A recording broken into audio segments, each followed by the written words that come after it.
지금 이 시대는 참으로 불안한 시대입니다. 예측할 수가 없는 미래예요. 우리 한 치 앞도 알 수 없는 우리 인간이 전혀 그 다음 어떻게 되어질지, 상황이 어떻게 되어질지 이제 우리가 예측할 수가 없습니다. 우리는 몇 년 전만 해도, 불과 작년만 해도 그랬습니다. 코로나로 이렇게 전 세계가 이렇게 되어질 줄 아무도 몰랐죠. 그렇습니다. 참으로 이 불안한 시대, 인류는 이제 점점 더 멸망을 향해서 이제 가고 있습니다. 네. 사람은 이렇게 이 불안한 시대 속에서 살아가면서요, 인간은 이 땅에서 제국을 만듭니다. 제국을 만드는데 이 제국의 목적은 무엇이냐? 제국의 목적은 이제 한 공동체의 나라죠. 그런데 가장 중요한 건 뭐냐면 그 나라의 국민이 가장 잘 사는 것입니다. 그리고 각자 국민들은 그런 생각을 하고 있어요. 잘 먹고 잘 사는 것. 그래서 이게 최고의 가치고 그렇게 해줄 수 있는 지도자가 가장 최고의 지도자입니다. 그런 왕을 원하는 거죠. 그래서 이제 이게 되어지지 않을 때, 잘 먹고 잘 살고 편안한 생활이 되어지지 않을 때 이제 이 민중들은 폭동을 일으킵니다. 지도자가 좀 부족해도요, 국민이 잘 살고 이제 편안한 이제 사회가 되면 이제 웬만한 거 다 용서가 되는 것입니다. 우리가 지금 이제 이 전 세계 가운데서요, 가장 분쟁, 요즘 아프간 사태로 아주 시끄럽죠. 가장 큰 분쟁 지역이 중동입니다. 그런데 이 중동 중에서 이 중동에 항상 싸우고 분열을 일으키고 막 폭동이 일어나잖아요. 그런데 그 중에 가장 조용한 나라가 있어요. 사우디아라비아. 사우디아라비아는 이제 거의 폭동이 일어나지 않고 평안하죠. 왜 그럴까요? 뭐 지도자가 탁월할까요? 그 왕이 뭐 능력이 있어서 대단할까요? 이 사우디아라비아는 이제 국민들이 그냥 먹고 살기에 부족함이 없는 거예요. 그러니까 왕이 그걸 채워주는 것입니다. 부자잖아요. 사우디 그 국왕이 석유 재벌, 돈이 많으니까 복지시설이 잘 돼 있어요. 그래서 이 웬만해서는 폭동이 일어나지 않습니다. 그렇습니다. 그런데 이 아프가니스탄을 보십시오. 그 얼마나 이제 우리 여러분 이제 알지만 이제 뉴스에서 보셔서 아시겠지만 이 탈레반이 정권을 잡으니까 막 도망가잖아요, 사람들이. 이 탈레반의 이 정치 아래에서는 도저히 살 수 없다는 걸 아는 거예요.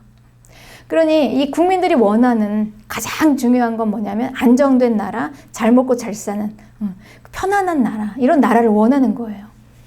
탈레반은요, 이 뭐 여자들이 몸을 안 가린다 해가지고 뭐 채찍으로 때리기도 하고 뭐 말도 안 되는 걸 가지고 사람을 괴롭히잖아요. 한마디로 이제 그 치하에 있으면 이제 괴로움을 당합니다.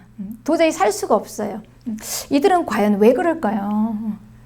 그런데 이게요, 바로 문화의 차이입니다. 이슬람의 신학교의 신학생들입니다. 그러니까 신학생들로 구성되어진, 그렇게 해서 만들어진 집단이에요, 탈레반이. 그러니까 이게 사상이 얼마나 중요하냐는 거예요. 그 학생들이 그 열정이 있잖아요. 이 열정이 또 얼마나 방향성이 중요하냐는 거죠. 그러니까 이 이슬람의 이 그 극도의 극단주의자들이죠. 이제 그들은 보수주의자입니다. 그들의 믿음. 그러니까 자기들 나름대로 이게 옳다라고 생각하는 거예요. 그러니 이 이슬람의 이 보수 신앙으로 무장이 되어 있는 거죠, 이들은. 그래서 이 자기들의 생각에 같이 합류하지 않으면 다 틀린 것입니다. 그래서 미국은 타락한 나라예요. 그러니까 우리는 옳고 우리가 기준이고, 그런데 미국은 타락했어. 그러니까 우리가 이제 어떻게 합니까? 제재하는 것입니다. 그들을 형벌을 가하는 거예요. 자기가 기준이 되어서. 그러니까 이게 말이 안 되죠. 근데 여러분, 우리는 이렇게 말이 안 되는 세상 가운데 살고 있습니다. 누구나 다 자기가 옳아요. 자기가 중심이에요. 그러니까 내 생각에 합류해주지 않으면 저 사람은 나쁜 자예요. 옳지 않습니다. 그러니 어떻게 합니까? 처단해야 하는 것입니다. 근데 그 처벌을 누가 합니까? 내가 하는 거예요. 그러니까 우리는 그런 이 시스템 안에서 이제 살아가고 있습니다. 그러니 얼마나 이 세상이요, 복잡하고 불안정하고 얼마나 오류투성이겠습니까? 우리의 지적인 부분을 통해서 이렇게 사상이 딱 잡혀져요. 그런데 그게 무엇을 또 통해서 들어가냐면 생각을 통해서. 그러니 우리의 생각이 얼마나 중요합니까? 우리가 바른 생각을 가지고 우리의 지성을 써서 우리가 올바른 사상을 가져야 되는 겁니다. 그러니 이게 열정만 가지고는 안 되는 거예요. 이 학생들은 굉장히 열정이 있잖아요. 젊은 사람들은. 열정이 있는 그 열심일 사람들은요. 그래서 특별히 이 기준이 중요합니다. 무조건 열심만 가지고 되어지는 게 아닙니다, 여러분. 그러니까 무엇을 중심으로 하는가, 이 기준이 아주 중요한 것입니다. 근데 그래서 우리는 이 나름대로 내 지성 속에 들어온, 내 생각을 통해서 들어온 이 사상을 딱 정립시켜서 그게 옳다라고 생각하는 그 가치를 따라서 살아요. 다 그렇게 살죠. 이게 옳아. 그래서 각자 나름대로 그 사람의 생각에 따라, 그 사람의 사상에 따라서 다 사는 생각이 틀려요. 기준이 틀립니다. 그래서 어떤 사람은 똑같은 우리 진리인 이 기독교를, 교회 안에서도 그렇죠. 이게 맞다, 저게 맞다, 이러지 않습니까? 이런 현상이 일어나는 거예요. 그래서 이 전쟁과 무질서, 이 소동의 역사, 그래서 과거에서부터 이 세상은요, 항상 시끄러워 왔습니다.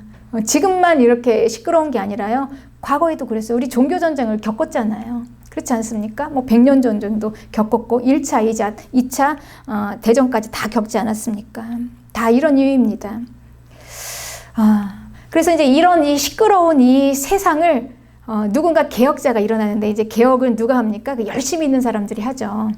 열심히 있는 사람들이 하는데, 이제 그들이 그러니까 이 사상이 이제 바른 사상이어야 하는 겁니다. 이제 그들이 만약에 이 개혁을 하는데 잘못된 극단적인 이 사상을 가지고 가면 이제 이런 그 탈레반 같은 그런 그룹들이 나오는 것입니다. 그래서 많은 이들이 고통을 받아요. 그 밑에서. 역사는 이제 그렇게 흘러왔습니다.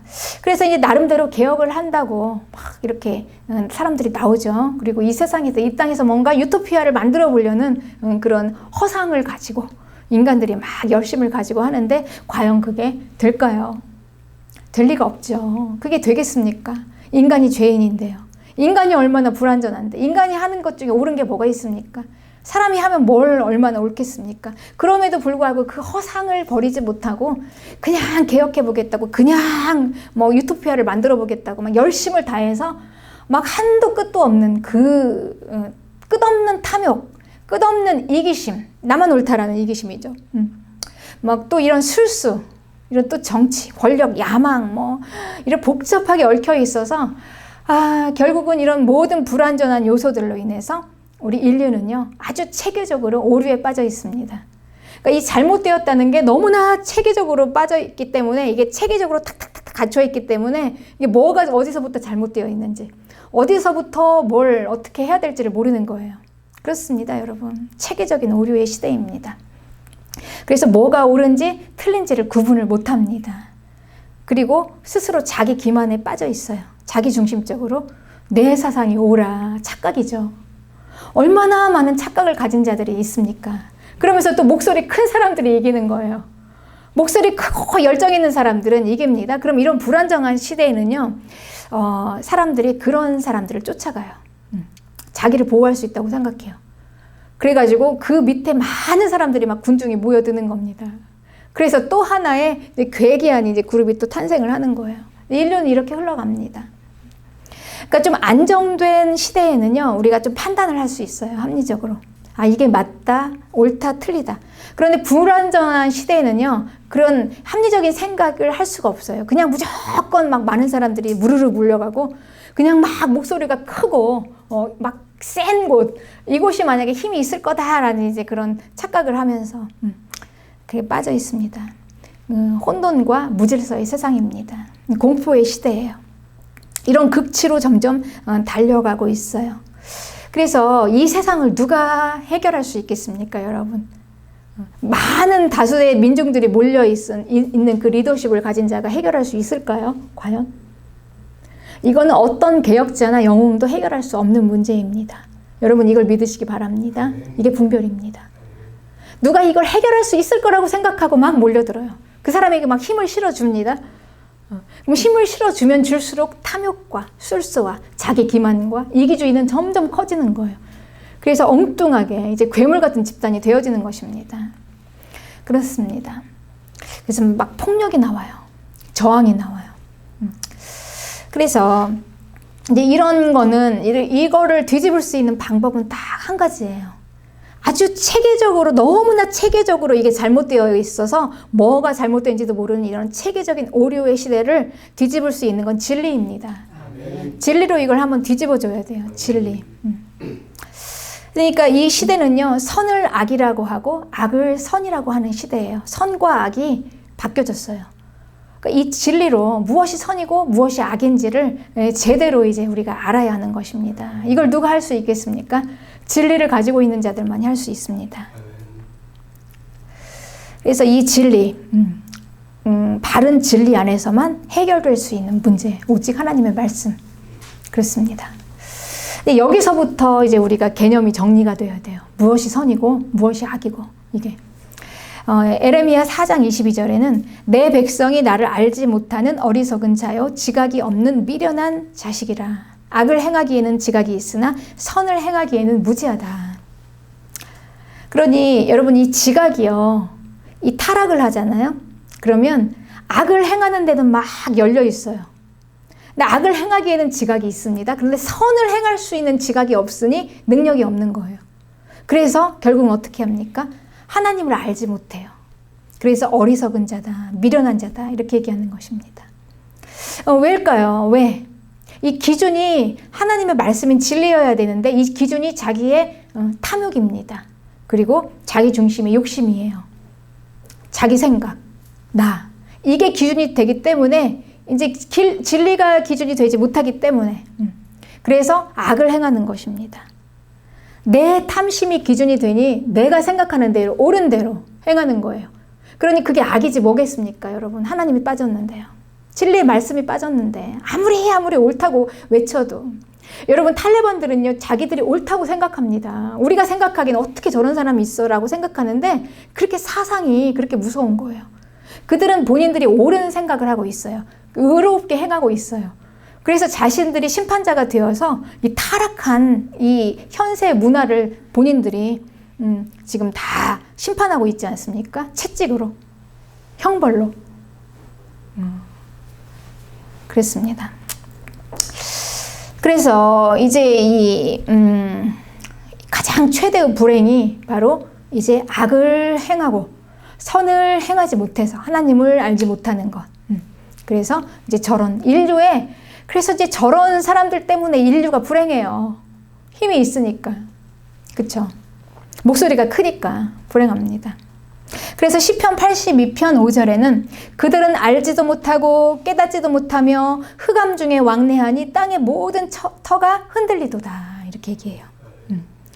그러니까 알지 못하고 깨닫지도 못하고 제대로 진리 가운데 이제 없으니까 깜깜한 막 흑암 중에서 막 헤매는 거예요. 깜깜하게. 그래서 결국은 땅의 모든 터가 흔들린다. 그러니까 지각이 없는 이 무지한 상태, 선이 무엇이고 악이 무엇인지 구별하지 못하는 상태, 이것 때문에 환경이 흔들린다는 거예요. 이것 때문에 우리에게 고통이 온다는 거죠. 어려움이 오고. 그러니 이 하나님의 진리를 따라가지 못하면, 악을 행하고 악을 따라가면 복이 없다라는 원리인 것입니다. 그러니까 탐욕을 따라가지 말고 선을 행하라. 그래야 복을 받는다라는 이런 진리인데요.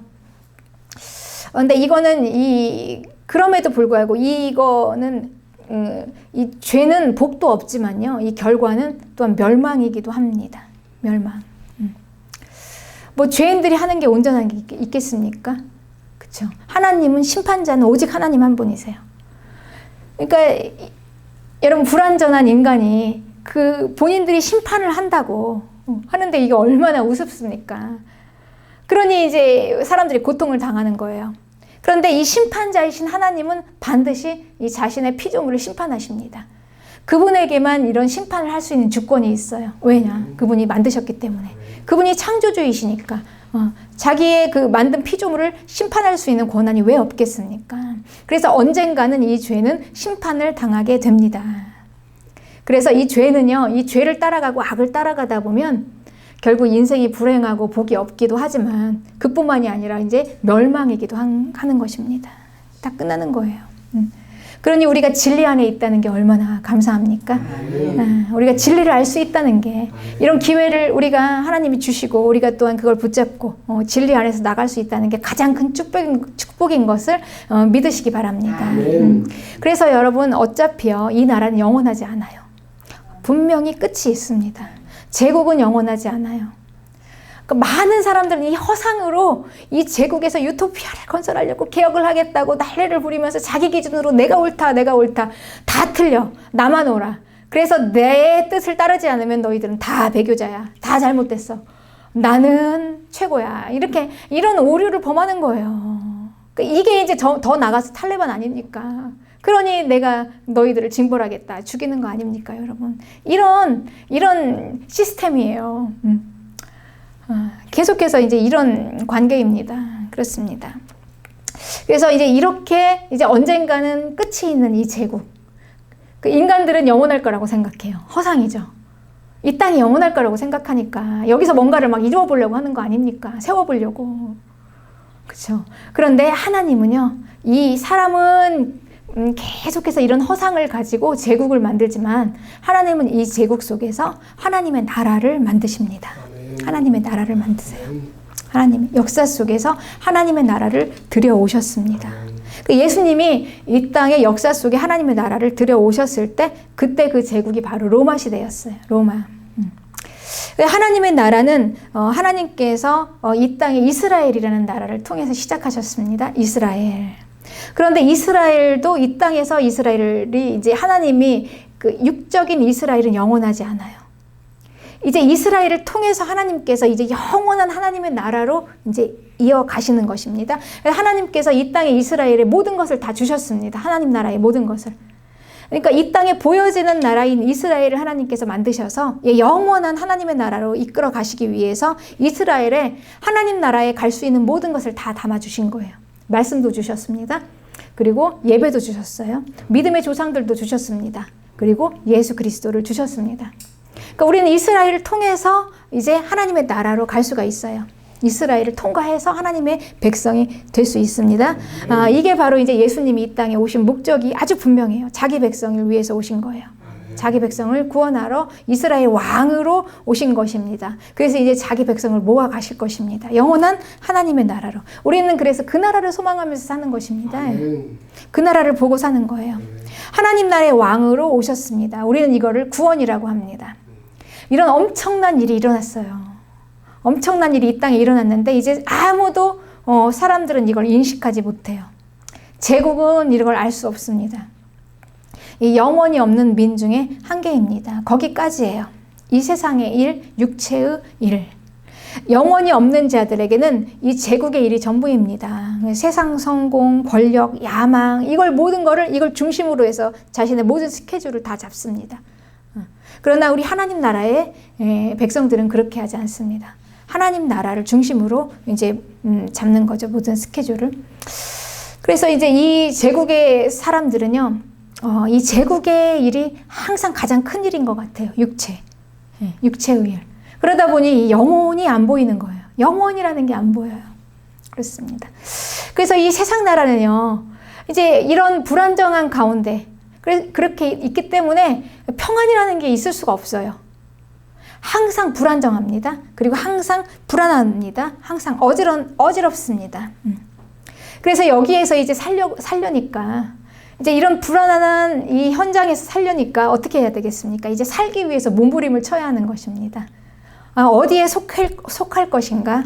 자기의 소속을 정하면서 이제 몸부림을 치면서 사는 거예요. 이제 어느 시대에나 같습니다. 그러니까 이 시대, 예수님이 하나님 나라를 들여온 이 로마의 제국 시대에도 그런 일이 있었어요. 그래서 이제 어떤 사람들은 사두개인들, 이제 그파에 속했어요. 이제 그들은 사독이라는 제사장의 이제 후예들이에요. 그러니까 그는 사독 제사장은 제사장은 왕하고 많이 이렇게 관계를 하다 보니까 이제 아무래도 상위층이죠. 상류층. 그러니까 상류층의 종교인들이에요. 사두개인들. 이제 그 소속이 되어 있는 무리들이 있었어요. 그리고 또 모세의 율법을 잘 지키는 무리들이 있었습니다. 바리새인들. 근데 이제 대부분 보면 이렇게 예수님이 오셨을 때 그래도 가장 구원을 많이 받았던 그 부류가 바리새인들이었다고 합니다. 금욕주의자들. 근데 세례 요한 같은 그런 이제 계열들이죠. 그들은 에세네파 이런 자들이 있었습니다. 그리고 또 우리가 잘 아는 열심당원이 있었습니다. 셀롯, 시몬 이렇게 나오죠. 예수님의 제자. 제자들 중에서는 이 시몬과 그리고 가룟 유다가 열심당원이었습니다. 이들은 개혁자들이에요. 그러니까 이들은 이 세상을 개혁하려는 거예요. 이 잘못됐으니까. 우리가 옳은데. 그래서 이제 이 세상을 개혁해야 되는데 다 틀려요. 남들은. 그리고 우리가 처벌을 해야 되지 않겠습니까?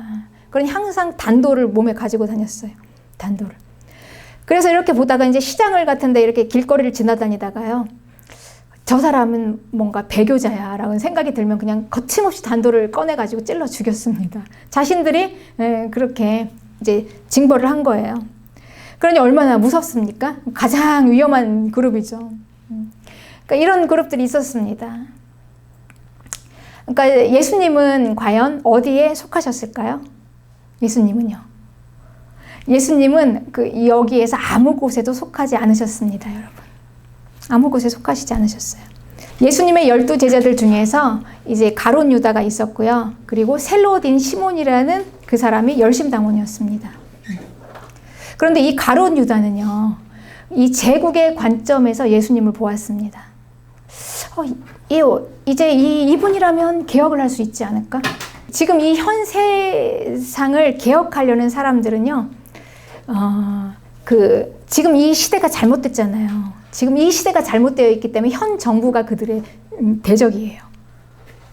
지금 정치 위정자들, 대통령이 이제 가장 큰 적인 거예요. 이제 그들과 맞서 싸워야 되는데, 그러니 예수님이 정치를 이야기해야 되지 않겠습니까? 현 정부에 대해서, 정당에 대해서 막 이게 잘못됐다라고 얘기해야 되는데, 예수님은 그런 얘기를 하지 않으세요. 정치를 얘기하지 않으세요. 현 정부에 대해서도 얘기하지 않으세요. 그리고 무엇을 얘기합니까? 예수님은 하나님 나라만 이야기하고 있는 거예요. 그러니 이 가룟 유다가 생각하기에 이게 얼마나 예수님이 이분은 가짜야 이렇게 생각할 수밖에 없겠죠. 이분은 역시 아니었어. 그렇게 생각한 거죠. 그러니 예수님의 목적은요, 이 땅이 아니었습니다.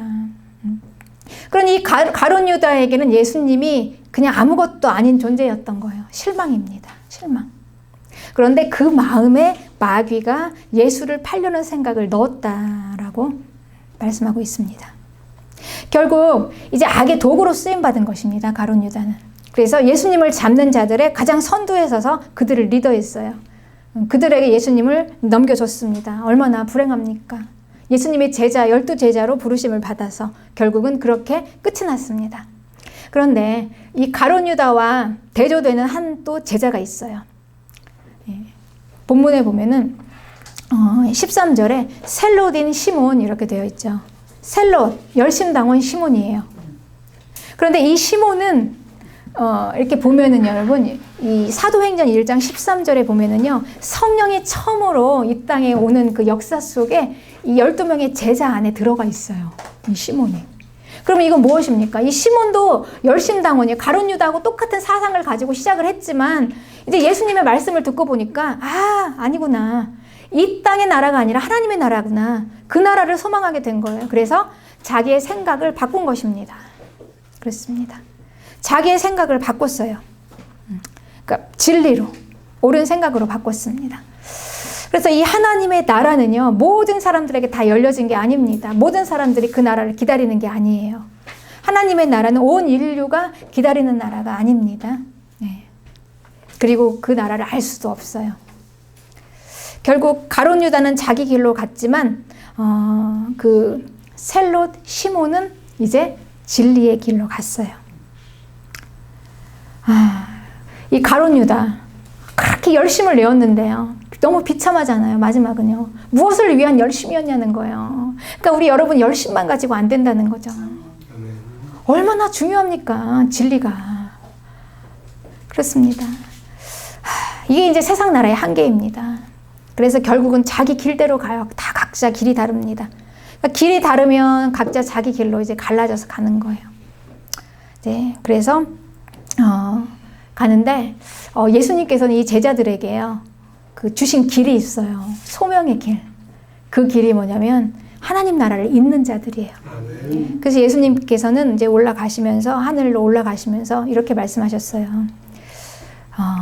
너희들은 그냥 아직 성령이 오기까지, 성령이 오실 텐데, 약속하신 그 성령이 올 때까지 다른데 아무데도 가지 말고 기다리라. 이렇게 말씀을 주셨습니다. 그리고 이제 제자들은 무엇에 쓰임을 받냐? 이 부활하신 예수님을 증거하는 일에 쓰임을 받는 것입니다. 이게 이제 이 제자들의 길이에요. 가룟 유다와 다른 길입니다. 그렇습니다. 이 제자들에게 주신 소명입니다. 그런데 이 제자들 보면은 여러분 이 역사 속에서는요, 막 사람들 다수가 민중이 많이 모여가지고 막 뭔가 세력을 베푸는 사람, 세력을 막 피는 사람들, 자기 힘자랑을 하는 사람들, 목소리가 큰 사람들, 이런 사람들이 왠지 주인공인 것 같잖아요. 막 이 사람들을 중심으로 해서 역사가 흘러가는 것 같잖아요. 그런데 그렇지 않습니다. 하나님 나라의 역사의 주인공들은요, 이게 예수님의 제자들이에요. 예수님께 직접 어명을 받은, 왕의 어명을 받은, 특명을 받은 제자들, 하나님 나라를 잇는 자들만이 이 땅의 주인공들입니다. 그래서 이 소명을 이루는 자들을 통해서 하나님의 나라는 역사 속에서 전진하는 것입니다. 우리 목소리 큰 사람들을 통해서 역사 속에서 하나님 나라가 전진하는 거 아니에요. 누구를 통해서요? 하나님의 소명을 받은 자들을 통해서, 하나님 나라를 잇는 자들을 통해서 역사가 전진한다는 거예요. 여러분 이 사실을 믿으시기 바랍니다. 하나님의 소명을 받은 우리 그리스도인들을 통해서. 그래서 우리는 이제 어느 쪽에 서서 무엇을 해야 할까? 진리 안에서 이제 우리가 분별이 되는 것이죠. 이 로마 정권 아래의 이스라엘, 참 어지러운 시대였습니다. 이 시대에 그냥 뭐 남들이야 그러든지 말든지 이 혼란 속에서 정신없이 막 뭐 열심히 뭔가를 하든지, 아니면은 뭐 기득권을 가지고 사두개파가 되든지, 뭐 금욕주의를 하며 SNF파가 되든지, 아무튼 뭐 또 뭐 하나님의 말씀을 지키겠다는 바리새인이 되든지 간에 그러든지 말든지 간에 예수님의 제자들은요, 그 진리 안에서 자기들의 길을 묵묵하게 간 것입니다. 그렇습니다.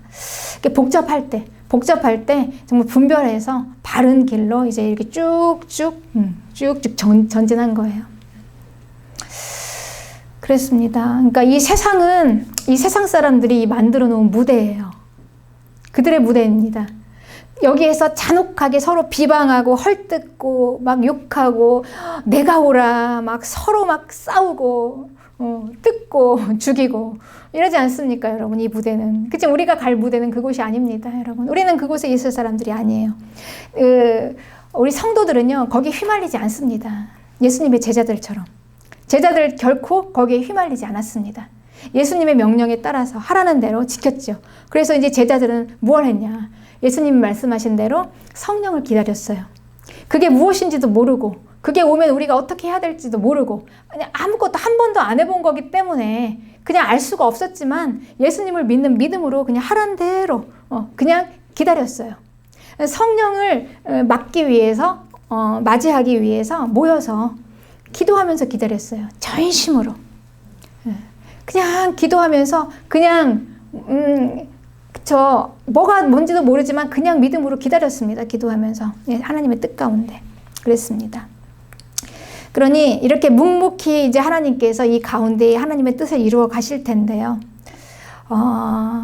이 성도들은요, 이 세상 사람들이 펴놓은 이 무대에 가서 휘말리지 않아요. 그리고 자기들에게 주신 소명을 따라서 살아갑니다. 이 순종하는 그들을 통해서 하나님의 나라가 이루어지는 거예요. 하나님을 믿고 그곳에서 하나님이 말씀 따라서 성령을 기다렸던 그 성도들을 통하여 이제 하나님께서 일하시는데, 그때 이제 하나님의 나라가 들어오십니다. 들어오시는데 이제 하나님의 나라가 아주 뭐 웅장하게 들어오세요. 웅장하게 들어오시는데 그때 이제 성령의 역사가 일어납니다. 이 하나님의 나라와 이 성령이 연관이 있죠. 하나님의 나라가 웅장하게 들어오실 때 예수님께서 뭘 하라고 그러셨냐면 제자들에게 성령을 기다리라 라고 말씀하셨어요. 그러니 이 성령이 하나님의 나라를 이 땅에 오게 하시는 아주 중요한 그런 통로라는 거죠. 그러니 이 성령이 과연 무엇입니까? 이 하나님의 나라를 통치합니다. 하나님의 나라를 붙들고 있어요, 이 성령이. 그래서 이 성령이 오시는 것과 하나님의 나라는 너무나 밀접한 거예요. 그러니 예수님께서는 하나님의 나라가 이제 올 텐데 너희들은 그 하나님의 나라를 기다려라.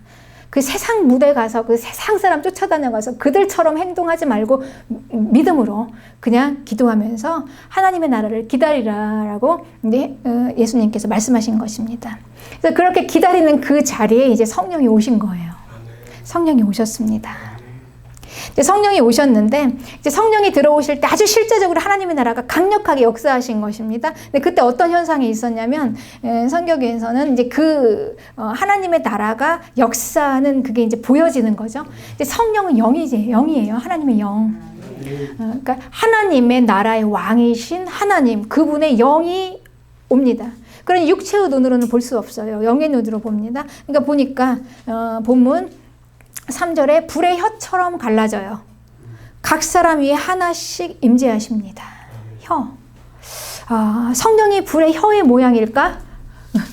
그럴까요? 성령이 불이고 혀의 모양일까요? 근데 이때 이제 임하신 성령은요, 혀의 모양으로 오셨어요. 혀. 왜 혀일까요? 왜 그 많은 것 중에 혀일까요? 이 혀는 언어죠. 언어를 형상화해서 이제 오신 것입니다. 혀의 상징으로. 그러니까 혀가 있어야 우리가 말을 합니다. 그러니까 중요한 건 뭡니까? 여기서 말이에요. 언어. 그러니 이 언어의 형상으로 이제 임재하셔서 이제 성령이 딱 임재하시니까 어떤 현상이 일어나냐면요. 이제 그들이 방언을 하기 시작하는데요. 방언. 막 이제 말이 나와요. 이제 방언을 하기 시작하는데 막 말이 나옵니다. 말. 그런데 이제 이 말이 나오는데요, 여러분. 이 말이 어떤 말이냐는 거죠. 말. 이 말은요, 이 변형된 언어예요. 언어는 언어인데 이 변형된 언어로 말하기 시작해요. 그러니까 이거는 사람이 습득해서 얻어진 게 아니에요. 막 저절로 하나님이 주신 말인데 이 방언이 그냥 언어로 나오는 거예요. 언어. 그러니까 알아들을 수 있는 언어인데요. 왜 이게 방언이 가장 먼저 나왔을까요? 그러니까 우리가 이거를 그냥 성령이 임하니까 방언을 받았더라라고 우리가 여기서 이렇게 생각할 만한 그런 게 아니에요. 이거는 그 정도의 것이 아닙니다. 이건 바로 뭐냐면 하나님 나라가 역사하는데 이거 언어잖아요. 방언. 그런데 이 방언이 막 나왔는데요. 이 말을 누가 알아들었냐면요. 이게 여러 곳에서 온 사람들이 있었어요. 어느 지역을 한번 보겠습니다. 바데, 페르시아, 바데, 메데, 엘람, 메소포타미아, 유대, 갑바도기아, 본토, 아시아, 부르길라, 밤빌리아, 애굽, 구레네, 리비아, 여러 지방, 로마, 그레데, 아라비아. 얼마나 많은 지역입니까, 여러분, 이게. 이 지역 사람들이 다 알아들었어요, 그 방언에. 그러니까 이건 뭐냐면 언어가 통일됐다는 거죠. 말이 하나가 됐다는 건 뭡니까? 나라가 세워진다는 거예요. 나라. 그러니 이 나라라는 거는요, 말이 통해야 돼요. 그러니까 우리가 아무리 우리가 친해도 옆에서 아프리카 사람이 막 얘기하면은 우리가 그 말을 알아들으면 그 아프리카 사람하고는 한 나라를 이룰 수가 없어요. 그러니까 나라를 이루기 위해서는요, 말이 통해야 됩니다. 먼저 첫째. 그런데 이 말이 언제 갈라졌냐? 이 바벨탑의 사건 때 말이 갈라졌습니다. 그때 모든 사람들이 한 나라를 이루었죠. 바벨탑을 이제 세우면서 하나님께서 나라의 말을 흩으셨어요. 그때 이제 나라가 갈라지기 시작한 거예요. 뿔뿔이 흩어져서 나라를 세우기 시작한 거예요. 그때 흩어졌던 나라들이 이제 하나님의 성령, 하나님의 나라 하나 안에서 이제 하나의 나라가 되어지는 겁니다. 온 세상 나라가 하나가. 그러니 하나님의 나라가 임재할 때 성령이 이곳에 임하실 때 가장 먼저 일어났던 현상이 뭐냐면 언어가 통일된 거예요. 말이 하나가 된 것입니다. 그러니까 성령 안에서 우리는 알아들어요. 소통이 됩니다. 그러니까 한 언어로 말하는 거예요. 그렇습니다. 그래서 이제 이거를 듣고 막 사람들이 소동이 막 일어났어요. 우리 이제 본문 2장 4절에 그들이 다 성령의 충만함을 받고 성령이 말하게 하심을 따라 다른 언어로 막 말을 하기 시작했죠. 거기 모여있는 사람들이. 그러니까 이 변형된 언어로 막 말하기 시작하니까 5절에 경건한 유대인들이 천하 각국에 와서 거기서 그 말을 다 언어가 다른데 들었다. 듣고 같은 말을 듣고 한 내용을 들었다라는 거죠. 그러니 얼마나 소동이 일어났겠습니까? 말이 들리니까요. 거기 모여있는 사람들은 막 방언을 얘기를 하는데 그 사람들이 얘기하는 게 우리나라 모국어야. 그러니까 각국에서 온 사람들이 다 모국어인데 왜 저 사람들이 저 얘기를 하고 있지?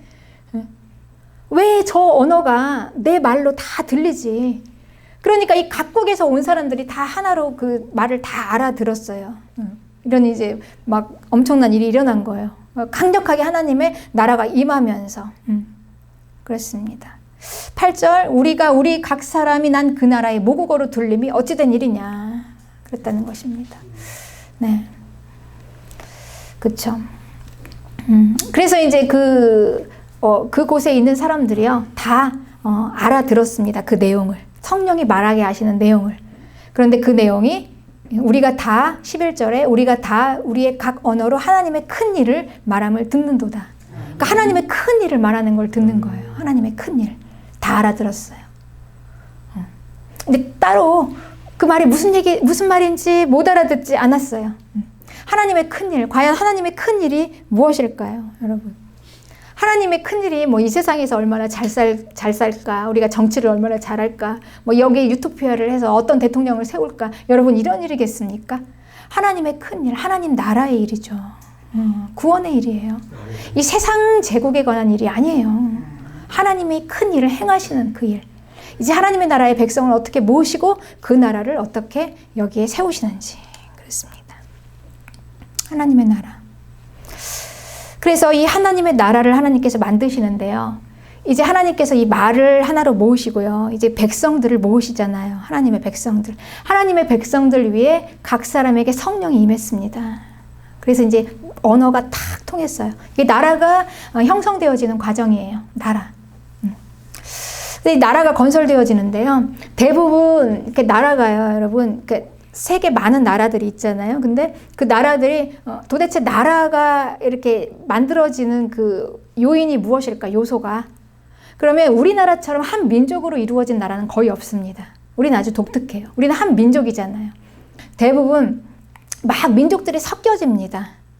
그러니까 이제 예를 들면 식민지로 있던 나라들은요, 그 통치국가에서 그냥 대충 이렇게 해서 이제 제국을 이렇게 선을 그어서 경계선을 지어가지고 만들어버려요. 나라가 되는 거예요. 이제 그렇게 되어서 나라가 많이 된 나라들이 바로 이제 이 중동 지역들. 그러니까 이제 중동에는 민족들이 다 각기이기 때문에, 거기는 막 정신없어요. 정신없습니다. 그래서 이제 이렇게 결국은 나라가 한 민족이 아니라는 얘기예요. 그래서 이제 이 나라를 만들기 위해서 하나님 나라의 그 요소들은 누구냐는 거죠.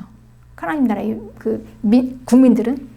하나님 나라의 국민들이 누굴까요? 근데 이렇게 쭉 이렇게 거슬러 보면 예수님으로부터 이제 나와요. 예수님으로부터 쭉 누가복음에 이제 그 족보가 나옵니다. 거슬러서 쭉 보니까 그 가장 위가 누구였냐면요. 아브라함도 나오고 노아도 나오고 아담도 나왔는데 누가복음 3장 30절에 그 위는 아담이요 그 위는 하나님이시라 그랬어요. 그러니까 예수님으로부터 하나님까지 딱 이어지는 인류가 결국 하나라는 거예요. 그러니 육체로는 하나님 나라의 백성을 구분할 수가 없다는 얘기예요. 그럼 하나님의 나라의 백성을 뭔가 구분을 해야 되잖아요. 예를 들면 우리가 나라를 만드는데 코리안, 사우스 코리아 하면은 뭡니까? 우리 나라의 나름대로 국민들의 각각 공통적인 게 있잖아요. 일단 말이 같아요. 우리는 한국 언어를 씁니다. 우리 영어 쓰지 않잖아요. 우리 한국말을 써요. 그렇습니다. 그리고 또 우리가 뭐가 있습니까? 우리 뭐 당군의 자손, 나름대로 우리의 민족에 뭔가가 있어요. 그럼 하나님 나라의 국민이 되기 위해서는 뭘까요? 그러니까 육체만으로는 안 된다는 거죠. 그래서 하나님께서는 그 이스라엘에게 모든 걸 다 주셨다고 그랬죠. 그러니까 이스라엘을 통해서 하나님 나라의 백성이 되는 구분을 주셨어요. 할례예요. 할례. 그러니까 이 몸에다 표시를 하는 거예요. 그러니 그렇잖아요. 그 많은 사람들 중에 우리가 많은 전 세계인이 모여 있지만 그 중에서 한국 사람은 딱딱 외국을 나가면 그렇죠. 한국 사람 알아봅니다. 처음에는 저기 일본인인가 중국인인가 하다가도 딱 얘기해 보면 코리안 하면 오케이, I'm 코리안. 그러니까 코리안 하면은 말이 또 맞잖아요. 나 한국 사람이에요. 그럼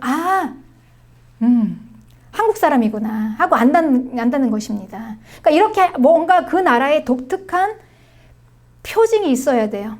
그러니까 이 하나님 나라의 백성이라는 표징으로 이스라엘에 그래서 할례를 한 거예요. 뭔가 표시가 나야 되잖아요. 누가 하나님의 나라의 백성이냐는 거죠. 그래서 태어난 지 8일 만에 할례를 했어요. 몸을 찢어가지고. 표시를 낸 거예요. 그런데 그게 이제 그 이스라엘에서 이어져서 영원한 하나님의 나라의 백성으로 가는데 이제 성경은 이렇게 얘기하고 있어요. 이 할례를 마음에 한대요.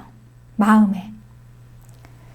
마음의 할례를 한다고 합니다. 근데 마음의 할례를 해서 마음은 보이지 않잖아요. 그러니까 몸은 찢어가지고 표시를 내서 할례를 했는데 이 마음을 어떻게 찢습니까? 찢으면 보입니까? 마음을 할례를 한다는 건 뭘까요? 거기에 성령이 부어지는 것입니다. 성령. 그래서 사도행전 2장 17절 하나님이 가라사대 말세에 내가 내 영으로 모든 육체에 부어주리니. 하나님께서 이제 이게 그 육체에 부어주세요. 이 영을. 하나님의 백성의 표시를요. 우리의 몸에 부어주시는 거예요. 이제는 몸을 찢지 않고. 몸을 찢어서 할례를 해서 하나님의 백성이 되게 하는 게 아니라 이 몸에 하나님의 그 성령을 부어주세요. 그래서 표시를 내는 거예요. 그러면 여러분 성령을 받은 사람과 안 받은 사람 이제 이렇게 구분이 되는 것입니다. 하나님의 백성이. 이스라엘에서는 할례를 받은 자와 안 받은 자 이렇게 구분이 됐습니다. 하나님의 백성이. 그런데 이제 영원한 하나님의 나라로 넘어갈 때 이제 하나님의 백성이 성령을 받은 자, 안 받은 자. 근데 이게 과연 구분이 될까요? 구분이 됩니다. 우리는 언어가 같아요. 한 언어잖아요. 성령 안에서. 말이 통해요. 알아듣습니다. 하나님의 말씀을 알아듣잖아요. 우리가 이 성령에 또 이끌리심이 있어요. 인도하심이. 그래서 이 보이지 않는 거죠, 이거는. 이 보이지 않는 이거는요, 우리가 뭐 사람의 생각으로 할 수 있는 게 아니에요. 뭐 지각을 사용해서 깨달을 수도 없는 거예요. 이거는 그냥 사람의 생각을 다 뛰어넘는 영의 세계. 이제 성령이니까 이제 그게 열리는 거죠. 그렇습니다. 그래서 이 성령을 받은 자들, 구분했습니다. 하나님께서는 그 모든 이제 말세에 모든 육체에게 내 영을 부어줄 텐데 그 모든 육체가 누구냐는 거죠. 제한되어 있는 하나님의 백성, 그게 사도행전 2장 16절에 내가 내 영으로 남종과 여종. 그러니까 하나님의 종들. 그러니까 모든 육체지만 온 인류는 아니라는 거죠. 하나님의 백성들. 그리고 사도행전 2장 38절 너희가 회개하여 각각 예수 그리스도의 이름으로 세례를 받고 죄사함을 얻으라. 그리하면 성령을 선물로 받으리니. 그러니까 예수님을 믿고 예수님의 이름으로 세례를 받고 죄사함을 받으면 그러면 이제 주시는 거죠. 결과적으로 주시는 성령. 그러니까 이게 독특한 하나님의 백성의 정체성입니다. 예수님의 이름으로 세례를 받는 것입니다. 세례. 그러니까 이 하나님의 백성의 이 존재감이요 아주 탁월해요. 그러니까 그들은요 이제 이 구별이 되는 거예요. 이 성령 받지 못한 자들하고 성령 받은 자들하고 가장 큰 구분이 뭡니까? 지금 세례죠. 세례와 죄사함 그리고 성령. 그러니까 이 세례와 죄사함 성령이 같이 한 군데 묶어 있습니다. 왜냐하면 하나님의 백성이면은요 구별이 되는 거예요. 구별. 그러니까 할례를 왜 했습니까? 보통 이 사람들하고 구별하기 위해서 하나님의 백성으로. 그러면 이 하나님의 백성은 구별이 무엇입니까? 전에는 세상 따라 살았어요. 세상의 종이 되어서 세상 왕을 섬기면서. 그런데 그걸 다 씻어내는 거예요. 그 세상 것들을 다 씻어내. 그러니까 물이 더러운 걸 씻어내는 것처럼 예수님의 피가 우리를 다 씻어내는 거예요. 예수님의 이름으로 그래서 세례를 받는 것입니다. 그러니까 죄사함이 다 된 거죠. 깨끗해진 거죠. 이게 구분이에요. 그러면 이제 성령이 우리에게 임하는 겁니다. 그래서 이제 요한일서 5장 8절에는요. 증거하는 이가 셋이니 성령과 물과 피라. 또한 이 셋이 합하여 하나다. 그랬어요. 우리를 증거해요. 하나님의 자녀로. 그런데 누가 증거하시냐? 성령. 그리고 물, 피. 같이 이루어지는 거예요. 그러면 이제 구분이 돼요. 구분이 되는데 어떻게 구분이 되냐면 이제는 뭔가 달라져요. 그러니까 눈에 보이는 것처럼 이렇게 보여지는 게 아니고요. 뭔가 있어요. 성령 받은 사람만의 그 느낌이 있고 우리가 다 알아봅니다. 그리고 가장 중요한 게 뭐냐면 하나님께서 인도하심이 있어요. 이걸 어떻게 불가항력적으로 이걸 어떻게 설명을 합니까? 여러분 이게요. 우리가 이 예배의 자리가 사실은 우리가 그냥 내 힘과 내 의지로 나올 수 있다고 생각을 합니다. 많은 사람들이. 그냥 내가 계획 세워서 나오면 나올 수 있는 거야 이렇게 생각을 해요. 그런데 이게 그렇지 않아요. 여러분. 이제 우리가 육의 세계가 따로 있고 영의 세계가 따로 있어요. 육의 세계는 지금까지 우리가 살아왔던 세상. 내 의지로 내 열심과 내 힘으로 그냥 막 그냥 해보는 세상이에요. 그런데 이 영의 세상은요. 여기서는 내 힘만 가지고 안 되는 세상이 또 있어요. 불가항력적인 이 힘이 나를 이끄는 이 세상에 있습니다. 아멘. 그런데 이 영의 세상을 육의 눈으로 보여지냐? 안 보여져요. 근데 안 보여지는데 이제 이 성령이 그래서 이제 하나님의 은혜가 우리를 딱 뚫고 이제 들어오십니다. 우리 육체를 딱 뚫고 들어오시면 영의 눈이 떠져요. 그리고 이제 보여지기 시작하는 거예요. 영의 세상이. 그리고 이제 성령의 사람이 되어져야지만이 비로소 이 모임에 참석할 수 있는 것입니다. 그 전까지는 여러분 안 돼요. 그래서 저는 참 많은 그런 걸 봤어요. 정말 그러니까 인간적인 의리로도 그렇고 정으로도 그렇고 꼭 와야 할 것 같고 그래서 몇 번이나 약속을 하고 꼭 나오겠다고 했는데 결국은 못 나와요. 못 나와요. 10번, 20번 약속만 하다가 결국은 못 나오시고 뭐 연락이 끊겨지신 분들이 한둘이 아니에요. 사람의 힘으로 안 되는 거예요. 네. 이끄심이 있습니다. 그래서 하나님의 생명이 우리 안에 있어서 성령이 우리를 이끄셔서 그래서 우리가 하나님의 자녀가 되는 것입니다. 그런데 우리가 이게 우리를 하나님의 자녀라고 증거하는 이 증거예요. 이것들이. 그리고 이 증거를 믿는 믿음이 바로 세상을 이기는 믿음입니다. 요한일서 4장에서는요. 그의 계명들은 무거운 것이 아니로다. 하나님께로서 앉자마자 세상을 이긴다. 이 믿음이. 그러니까 우리가 제국 안에서 아무리 세상이 흉흉해도요. 아무리 세상이 어지럽고 못 살겠다 해도 우리는 그렇지 않아요. 하나님 나라의 백성들은 거기서 관계 없습니다. 우리는 왜냐하면 세상의 근거지가 아니니까요. 세상이 멸망해서 다 무너져도 우리는 상관이 없어요. 우리는 하나님 나라의 백성이잖아요. 그래서 우리가 이 세상 안에서 제국 안에 살 때 우리는 이 믿음으로 이 증거를 가진 이 믿음으로 세상을 이기는 것입니다. 그래서 우리가 세상을 살면서 힘들어 죽겠다 너무 고통스러워 이거는요 세상 사람들이 하는 이야기예요. 우리는 여기에 관계 없어요. 전혀 영향을 받지 않습니다. 뭐 전혀라고 할 수는 없죠. 우리도 몸을 가지고 살고 있으니까 일부는 어느 정도 불편함은 있지만 영향은 받지 않아요. 우리는 다 하나님 나라의 질서대로 삽니다. 그렇습니다. 그래서 우리는 그게 이제 하나님의 백성이에요. 예수님께서 이 하나님의 백성을 이렇게 간추려서 쭉 모으신 거예요. 이게 구분을 하신 것입니다. 이렇게 성령 받은 자들, 하나님의 백성으로. 그러니 이 하나님의 백성은 누굽니까? 육체의 사람은 들어갈 수가 없다는 거예요. 그러니까 성령이 없는 자들은 들어갈 수가 없다는 것입니다. 세상이 아무리 강성해 보여도요. 여러분 언젠가 이 세상은요. 이 원리에 따라서 언젠가 끝이 있어요. 때가 있습니다. 이제 문을 닫을 때가 있어요. 있습니다. 셔터를 내릴 때가 있는 거예요. 그러니까 이 폐역해서 멸망을 향해서 달려가고 있는 이 시대에 우리의 살 길은 오직 예수 그리스도. 아멘. 생명. 아멘. 누구든지 이 주님의 이름을 부르는 자는 이 생명을 얻을 수가 있습니다. 그러니까 우리가 이 일을 하시려고 예수님께서 우리를 데리러 오신 거예요. 이 땅에 하나님의 나라를 만드시고 누구든지 오라고 부르시는 것입니다. 누구든지 원하는 자에게 이 성령을 나누어 주세요. 그래서 하나님의 나라는 이 성령을 받은 자들입니다. 하나님의 나라의 백성들, 하나님이 선택하신 하나님의 자녀들은 누구든지 예수 그리스도의 이름을 부르면 이 성령을 받을 수가 있습니다. 하나님 나라를 이어가는 자들, 이들이 바로 우리가 바로 이 역사의 중심입니다. 성도는 패역한 시대에 하나님의 나라의 방법으로 살아가는 사람들입니다. 그들을 통치하시는 성령이 오셨습니다. 왕의 통치가 시작되었습니다. 하나님의 나라가 이 땅에 임하였습니다.